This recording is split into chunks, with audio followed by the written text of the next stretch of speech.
Jadi prinsipnya kita itu konsumsi probiotik supaya seimbang di usus kita itu menjadi suatu kebiasaan yang baik. Pertanyaannya apakah itu pertama terapinya itu memang untuk kepentingan nyeri perutnya itu karena memang ada infeksi atau bukan infeksi.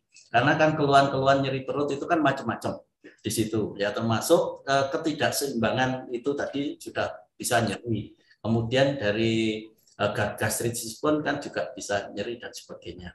Kita kembali kepada konsep awal bahwa anamnesis ini menjadi penting, bahwa nyeri perutnya itu kira-kira lebih berasal faktor risikonya dari faktor risiko apa. Seandainya itu memang itu karena infeksi, sehingga itu mesti ada gejala infeksi yang lain, misalnya demam dan sebagainya. Nah itu saya kira kita lihat dari tata kelola ini apa.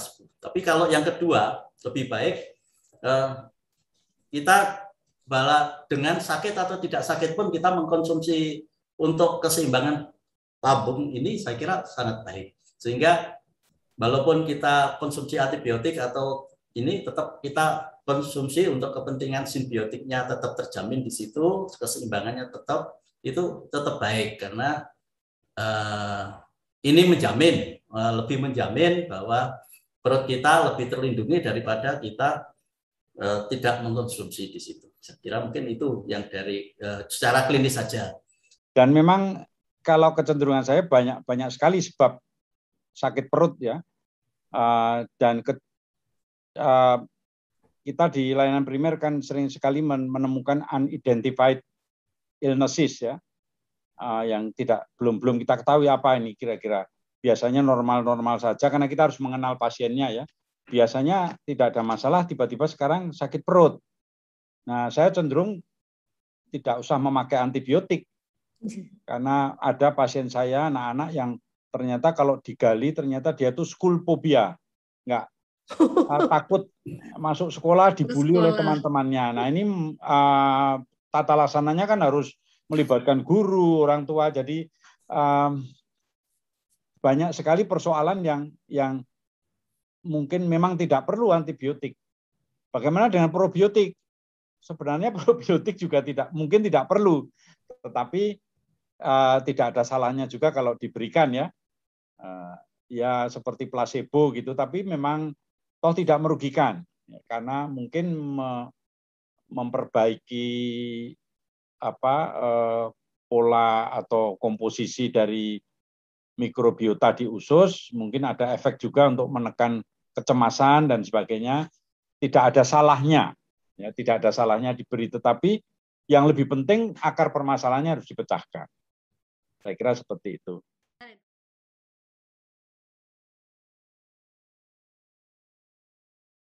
Begini, secara klinis itu kalau di usus normal, itu seimbang, intinya tidak ada gangguan atau kekurangan keseimbangan dan tidak akan menyebabkan adanya gangguan diare dan sebagainya. Jadi prinsip pertama, dari inputnya kita makanannya seimbang semuanya, lalu kemudian kondisi di perut itu tidak ada intervensi kayak antibiotik macam-macam atau obat-obatan yang macam-macam, dan itu menyebabkan di situ baik. Sehingga kalau kita mau melihat bahwa apakah itu probiotik, ya selama sebetulnya pertama kita konsumsi makanan sehat semuanya itu seimbang ya. Nah masalahnya konsumsi kita itu sekarang fast food macam-macam dan sebagainya. Nah ini kita harus mengkompensasikan dengan berbagai hal yang agar ini menjadi lebih baik lagi. Kalau secara klinis kita tidak bisa menjelaskan ini kecuali kalau ada memang gejala non klinis ya, gejala diare, gejala macam-macam. Nah dari aspek ini saya kira yang dari klinis kita bisa melihatnya dari sini. Mungkin tanpa ada keluhan, nah saya kira mungkin itu baguslah di situ. Ya, saya kira untuk dosis konsumsi anjuran sekian juta untuk satu dosis itu sudah diukur itu ya. Pertama untuk konsumsi sehari satu misalnya kayak begitu, itu sudah melalui uji yang secara klinis saya kira bukan klinis ya, tapi uji untuk suplemen itu sudah terukur. Dan pada kenyataannya memang kita menggunakannya di dalam rumah tangga maupun klinis itu untuk konsumsi yang demikian itu tidak akan pernah ada efek samping. Jadi selama ini saya sampai mengelola anak itu sampai 25 tahun ya, nah itu nggak ada informasi ada keluhan karena minum probiotik dan sebagainya itu. Nah, ya kayak begitu saya kira mungkin itu ya. Cuma penyimpanannya aja yang menjadi masalah itu di penyimpanan. Itu kalau seperti Yakult itu kan memerlukan suhu yang tertentu. Ya kadang-kadang itu disimpan di luar. Nah, begitu disimpan di luar itu rasanya kecut. Nah ini itu harus hati-hati di sini. Nggak tahu ini. Kalau kecutnya itu berarti ada risiko apa di situ. Nah itu nanti perbedaan rasa di sini harus kita jelaskan. Kalau kita meminum sesuatu yang rasanya biasanya umumnya demikian, ada perbedaan rasa dan sebagainya, sebaiknya jangan dulu diminum.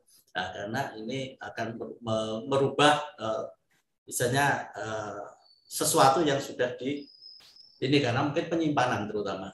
Penyimpanan jadi rusak dan kemudian jadi risiko yang lain.